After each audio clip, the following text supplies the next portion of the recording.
উপস্থিত সকলকে আমি আমার শুভেচ্ছা ও অভিনন্দন জানাই। আজকে কলাশ্রয় নৃত্য একাডেমি তাদের সেকেন্ড অ্যানুয়াল সেলিব্রেশন করছেন এবং এই অনুষ্ঠানে মঞ্চে উপস্থিত আছেন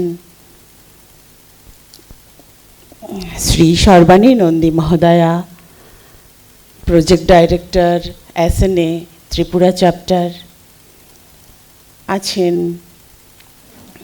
সুধীন দাশগুপ্ত মহোদয়, এমিনেন্ট পার্সোনালিটি, আছেন বিপ্লবী চক্রবর্তী মহোদয়া, আছেন অমিত ভৌমিক, সাংবাদিক এবং সাংস্কৃতিক ব্যক্তিত্ব, আজ এসছেন স্বপ্না সোম মহোদয়া, ভারতীয় বিদ্যাভবনের অধ্যক্ষ, আর সামনে আছেন সুধীবৃন্দ যারা নৃত্য মোদী, দর্শক মণ্ডলী এবং আজকে এই যে কলাশ্রয় নৃত্য একাডেমির কর্ণধার অতনু, সকলকে আমি আবারও আমার আন্তরিক শুভেচ্ছা, প্রীতি এবং ভালোবাসা জানাই। কলাশ্রয় নৃত্য একাডেমির প্রথম অনুষ্ঠানটি গত বছর হয়েছিল, সেটিতেও আমার আসার সৌভাগ্য হয়েছিল। বলা হয় অঙ্কুর পুতলেই ছোট অঙ্কুর ধীরে ধীরে বড় হয় এবং একদিন সেটি চারা গাছ হয় এবং ধীরে ধীরে তা মহীরুহ হয়। তো গত বছর যখন আমি এসেছিলাম তখন অতনু তার এই সংস্থা শুরু করেছিল। এই বছর তার একটু একটু করে পাপড়ি মেলার সময়। যে কোনো কিছুই তুলে ধরতে অনেকটা পরিশ্রম লাগে, সাধনা লাগে। সাধনা ছাড়া, সমর্পণ ছাড়া কিছুই হয় না। এই সমর্পণ সন্ধ্যা নামটি দেখেই আমার মনে হয়েছে আমরা যে বিদ্যাই শিক্ষা করি না কেন পূর্ণ সমর্পণ লাগে। বলা হয় শ্রদ্ধাবান লভতে জ্ঞানম, শ্রদ্ধা ছাড়া আমরা জ্ঞান লাভ করতে পারি না। তো আমরা ভারতীয়রা অনেক গৌরব করতে পারি আমাদের পরম্পরা ও সংস্কৃতির। আমাদের উত্তর থেকে দক্ষিণ, পূর্ব থেকে পশ্চিম অনেকগুলো শাস্ত্রীয় নৃত্য নানা রঙের, নানা রূপের বাহারে সজ্জিত। এই শাস্ত্রীয় নৃত্য, যে কোনো নৃত্য তো মানব সভ্যতার ইতিহাসে সুপ্রাচীন। মানব যে সভ্যতার উন্মেষ লগ্ন থেকেই নৃত্য। আমরা মহেঞ্জোদারো, হরপ্পার ধ্বংসাবশেষে নৃত্যরত নারীর চিত্র আমরা পাই, স্কাল্পচার পাই। তো এই সঙ্গীত, নৃত্য, তাল এগুলো প্রাণের জিনিস, জীবনের জিনিস, আর জীবনের সঙ্গে ওতপ্রোতভাবে জড়িত।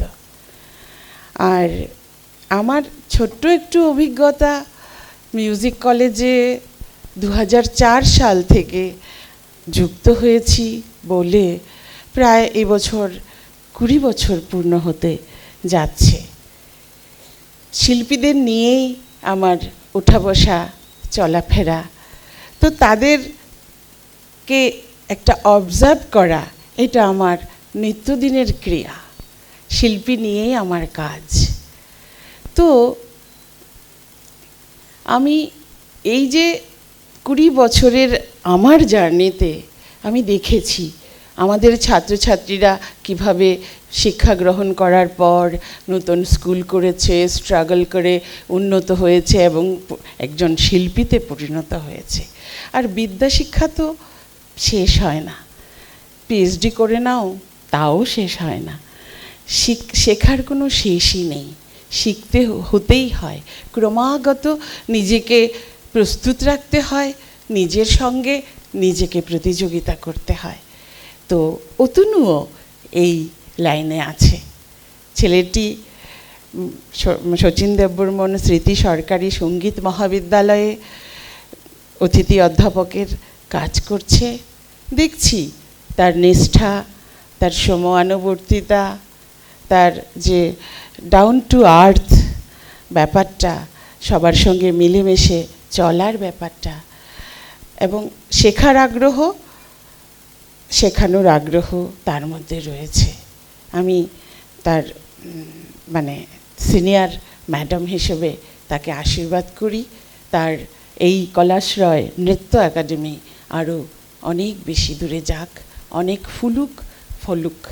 তো এইভাবে সে এগিয়ে যাক, কারণ সে শুধু তার একাডেমি করছে না, পাশাপাশি সে সমাজের কাজ করছে। কারণ এই যে আমাদের নৃত্য, শাস্ত্রীয় নৃত্য বলুন, শাস্ত্রীয় সঙ্গীত বলুন, এগুলো তো এমনি এমনি হয়ে যায় না। এগুলোর ফর্মগুলোকে বসে আনতে, নিজের মধ্যে তুলতে ছাত্রছাত্রীদের অক্লান্ত পরিশ্রম করতে হয়, অনুশীলন করতে হয়। সেই অনুশীলন করতে করতে তাদের যে কোমল মন একটা সুরুচিকর জায়গায় অবস্থানে যেতে থাকে, এবং তাতে তার, আমি যতটুকু দেখেছি, ওই বিক্ষেপ, পদবিক্ষেপ যেটাকে বলি, সরে যাওয়া মূল লক্ষ্য থেকে কম হয়। তারা মোটামুটি সংস্কৃতিকে ধারণ করে, মনে লালন করে, এবং ভারতীয় সংস্কৃতিকে শ্রদ্ধা ভক্তি করে এগিয়ে যায়। এটা কিন্তু আমাদের সমাজের কাছে বড় পাওনা। আজকাল যেভাবে ড্রাগ এডিকশান, এটা সেটা নানাভাবে বাড়ছে, যত বড়ই হোক ছেলে মেয়ে, যত মেধাই হোক, মেধার তো কোনো কম নেই, অত তো বিদ্যায় আমাদের ছেলেমেয়েরা উৎকর্ষ লাভ করেই চলেছে। কিন্তু যদি সে বিপথে চলে যায়, তাকে ধরে রাখা, তাকে মূল স্রোতে, জীবনের মূল স্রোতে ফিরিয়ে আনা অনেক কঠিন হয়। তো আমি দেখেছি এই শাস্ত্রীয় সঙ্গীত, নৃত্য, বাদ্য, ইনস্ট্রুমেন্ট, এই সমস্ত সঙ্গে যদি জড়িয়ে থাকে, তার জীবনের লক্ষ্যটা অন্য হয়ে যায়, আরও সুন্দর হয়ে যায়, যা সমাজকে সুন্দর করে।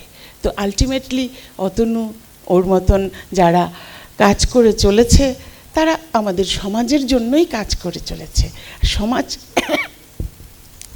ঠিক না থাকলে আমরা কেউ ভালো থাকবো না, আমাদের প্রজন্ম ভালো থাকবে না। তো প্রজন্মকে ভালো রাখার জন্য এই ধরনের যে স্কুলগুলো, যারা বাচ্চাদেরকে তৈরি করে, তাদের মনের বিকাশ লাভে সাহায্য করে, সেগুলোকে আমি সাধুবাদ জানাই। তারা অগ্রবর্তী হোক। আমি আর নিজে বেশি কথা বাড়াবো না। আমাদের এখানে অনেক গুণীজনেরা বসে আছেন, তারা বলবেন, আপনারা শুনবেন, আপনারা অতনুর পাশে থাকবেন, আমিও পাশে রইলাম। আবারও সকলকে শুভেচ্ছা জানিয়ে আমি আমার কথা বলা শেষ করছি। নমস্কার।